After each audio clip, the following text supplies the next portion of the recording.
Come and see, friends. Our beloved King David, the sweet singer of Israel, is leading the kingship of Judah. We must also know that Moses, namely the faithful shepherd, is trapped in prison among the Arev Rav until this very day, because he converted them and mixed them in with Israel during the exile of Egypt. Know that David is at the gates of Rome, as it is written, "Now he was ruddy, with bright eyes and good-looking. And the Lord said, Arise, anoint him, for this is the one." And also know that Moses is ensnared amongst the Arev Rav in every generation, reincarnating since Hashem brought us out from Egypt. In Parasha Naso, the Zohar paints a vivid picture of the faithful shepherd's plea to Elijah. "I intone on you solemnly the name of Yud-Keh Vav-Keh, that you will do your utmost not to delay the redemption, since I am existing in great distress." Moses is trapped in a prison pit, regarded as one of the evil Arev Rav ignorantly by some. Through them, the wisdom of the sages becomes vapid, for about Moses it is written, "And he looked this way and that way, and when he saw that there was no man," Exodus 2:12, "to help him, to take him out of this distress, from this grave. Since it says about him, For they made his grave among the wicked, and in a secret place, as it was written, They sit in the seat of Moses. For the ignorant do not recognize him, but regard him as one of the evil Arev Rav, like a dead dog that has caused a stench among them. The wisdom of the scribe shall become vapid, stinking, among them in each and every city, and in all places where Yisrael are scattered throughout their kingdoms. The Arev Rav become the rabbis of Israel, who is the flock of the Holy One. Blessed be he, as it is said about Israel. But you, my flock, the flock of my pasture, are men. Ezekiel 34:31. And the Arev Rav have no ability to do good with the Torah scholars of Israel. The able and sin-fearing men go about from one city to another and find no grace, no tree of life, for the Arev Rav rabbis excommunicate them from the Jewish communities. In many places, the Zoharim Torah scholars are only given a meager sum, so they are unable to rise from their fall, even temporarily. All the sages, able men, and those who fear sin live in distress and gloom and are treated like dogs. As it is written, the precious sons of Zion, comparable to fine gold, how are they esteemed as earthen pitchers? Lamentations 4:2. Meanwhile, the Arev Rav are wealthy, live in peace, in happiness, without pain, without any sorrow. Robbers, bribe-takers, who are the judges, the elite of their people, for the earth is filled with violence through them. Bereshit 6:13.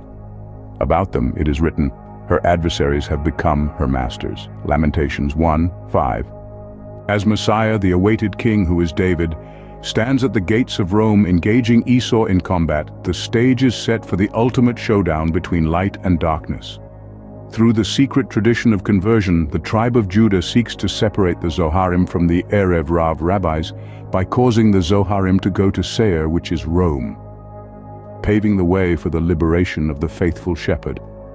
And as the Arev Rav ascend to positions of authority within Judaism, as in Lamentations 1:5, they unknowingly advance the agenda of David. Their ignorant participation in the battle between Judah and Esau serves as a testament to the fact that in the world to come there will be no difference for the ignorant, for the unlearned in the world to come will study Mishnah and Gemara, what is permissible and forbidden, from the aspect of the tree of good and evil.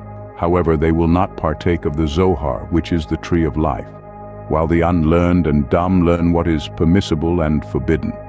Meanwhile, the Torah scholars will partake only of the tree of life and will no longer have any need to partake of the tree of knowledge of good and evil.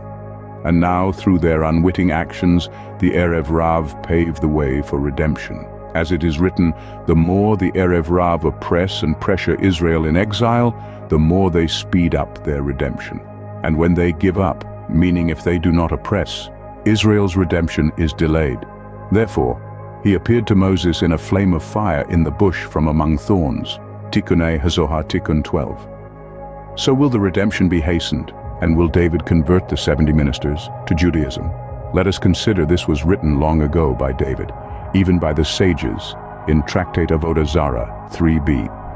Come and see, it has been said that then every one of these converts, namely the Ger Tzedek to Judaism from the Gentiles of the world, will tear loose his sign of performance of a mitzvah and leave, as it is stated, Let us tear their bands asunder and cast away their cords from us. Psalms 2:3.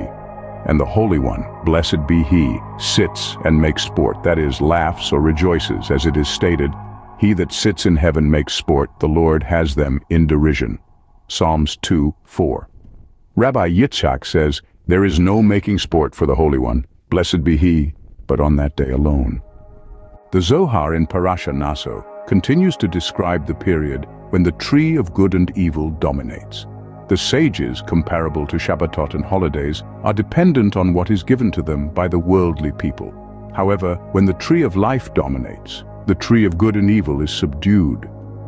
The common people will only have what the Torah scholars give them, becoming subdued under them, as if they didn't exist. Pay attention, therefore, and listen. Whoever has will be given more, but whoever does not have, even what he thinks he has will be taken away from him.